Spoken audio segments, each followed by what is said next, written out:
Dahil picture namin ng ex ko. If I had 2 lives, I'd give them both to you. Ha? Pinagsasabi ko dati. Yuck, ew. I have a hand and you have another. Put them together and we have each other. Yuck! At saka pinagtanggol ko pa ng ilang beses kay mama yan. Ang pangit. Wow, parang hindi ko naman minahal dati. Delete memory. Deserve. Guys, ako lang ba? Or minsan nakakairita na yung pagka-self-centered ni Julius? Same. Inconsiderate pa. Oh my gosh, I hate him so much. Wow. Di ba? Like, kung kasama natin siya ngayon, I'm sure na buhay niya lang yung gusto niyang topic natin. Through the fire. Bida-bida naman siya ever since, di ba? Yes. Ay, pero baka dahil may early feelings of rejection siya. Ay, totoo ba? Oo, naalala ko yung mga bata pa kami. Laging busy yung parents niyan eh. Pag meron nga mga events sa school, lagi lang yaya niya yung kasama niya. Kaya siguro siya lumaking ganyan ngayon, bida-bida. Ay, hala, kawawa naman pala si Julio. Oo, maraming pinagdaanan yan. Ay, pero alam niyo kung sino mas nakakainis? Sino? Si Claire. Yun, naiinis ako dyan. Di ba? Masyado siyang bossy. May superiority complex. Gusto niya siya yung laging At tama. saka hindi nagpapatalo. Di ba? Ay, pero baka kaya naging bossy siya because she was given a very big responsibility at such a young age. Totoo? Oo, kasi maaga nag-abroad yung parents niya eh. Siya na nga yung tumayong magulang ng mga kapatid niya. Alam niyo ba, even sa school, kahit yung mga requirements sa mga kapatid niya, siya yung nag-aasikaso. Ay, hala, pati requirements sa mga kapatid niya. Yes, te, siya lahat. Eh, buti pa pala sa GCash Visa card kasi no requirements. Ha? Yes! Tap to pay pa to kahit walang data or signal. Pwede pa mag-withdraw sa any ATM. May lowest forex rates pa with no added fees pag nag-shop ka abroad. Ano yan? Oo, ano yan? Ganun yung action sa abroad kasi malayo yun. Ah. O so, sino yung pag-uusapan natin? Alam mo, wag na. Ay, kay mo naman. Ang pangat pala mang backstab, no? Pag alam mo yung backstory nila. Nakakakonsensya. Correct. Ano ba yan, kainis? Te, thank you sa pagpapahiram ng damit, ha? Kuwala ko dito, ha? Pero lang, te, ano ka ba? Kumuha ka lang ng kahit anong gusto mo. Ito na lang siguro. Ay, wag yan, pambahay ko yan. Hindi, okay na ako dito. Gina, hindi, pambahay ko yan. Mukha kang yagit dyan. Doon kang kumuha sa mga magandang dress. Okay naman siya. O, diba? Cute naman. Yung parang casual lang. Ay, hala, oo nga. Nice. Uy, alam mo, tinitingnan ko yung mga pictures ng mga tourist spots na pinuntahan natin today. Ang ganda talaga. Oo nga eh. Mas maganda pala siya sa personal, no? Anyway, hindi ba tayo matutulog? Di ba maaga yung alis natin bukas sa hotel? Ay, oo. Siguro, alis tayo ng 8 a.m. kasi 9 a.m. yung reservation. Sana all walang problema sa pagtulog.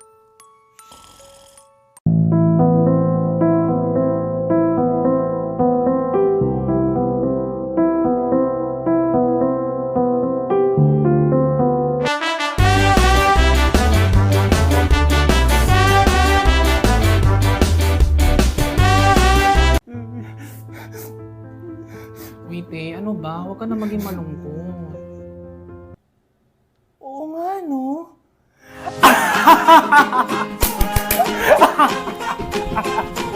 Oo nga, no?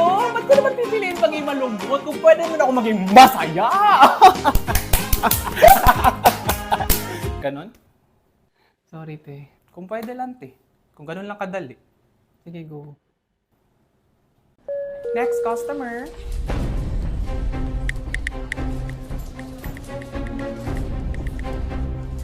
Hoy! Walang sisigaw! Akin na lahat ng pera ninyo! Lo, pati ikaw? OMG, ang awkward. Lahat sila nag-pop ng balloon nila. If I may ask, ba't mo pinop yung balloon mo? No offense ha, pero it's giving jobless behavior. Ayoko kasi ng ganun. Ayaw pet peeve ko actually. For me naman po, sinabi niya kasi na wag daw tayong sumigaw, pero siya naman yung unang sumigaw, di ba? Oo nga, no? It's giving hindi nag-iisip. Tama, oo. Uy, sorry, kinakabahan lang. Actually, yun yung reason kung bakit ko pinop yung balloon ko. Kasi 'di ba salot ka na nga sa lipunan, tapos may self-confidence issues ka pa. So alam mo, pick a struggle kumbaga. Alam mo yan? Yes. 'Di ba? Yung dali lang naman sabihin sa inyo yan kasi wala kayong mga problema sa buhay.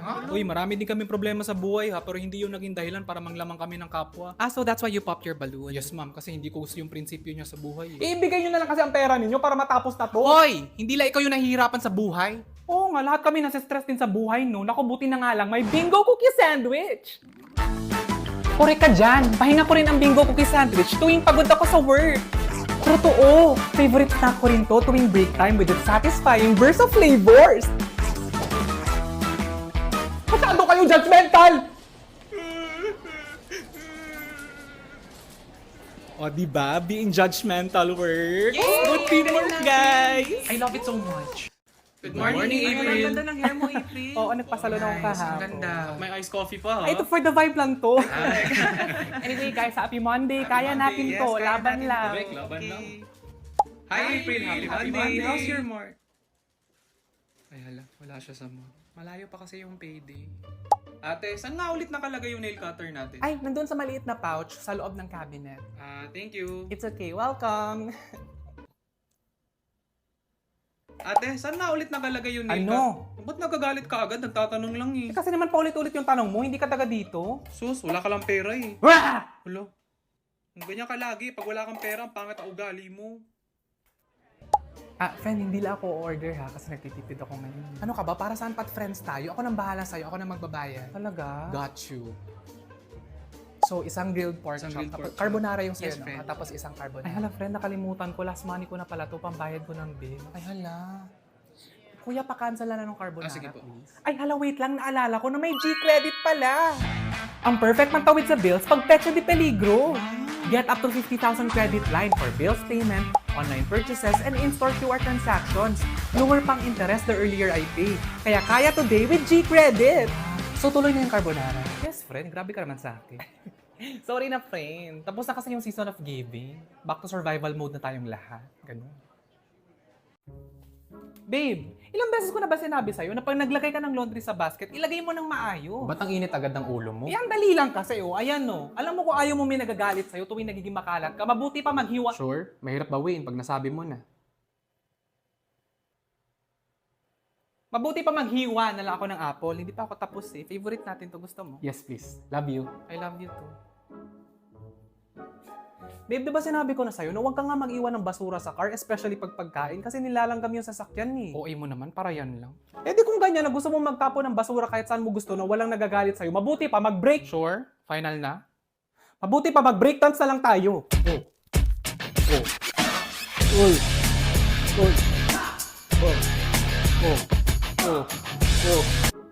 Babe, di ba matagal ko na sinabi sa'yo na tanggalin mo na yung mga laruan dyan kasi hindi bagay sa aesthetic ng bahay natin. Wow, wala kang narinig sa akin na puro skincare mo yun nasa CR natin. Pwede kung ganyan, gusto mo lagi nasusunod, edi mabuti patapusin. O ano?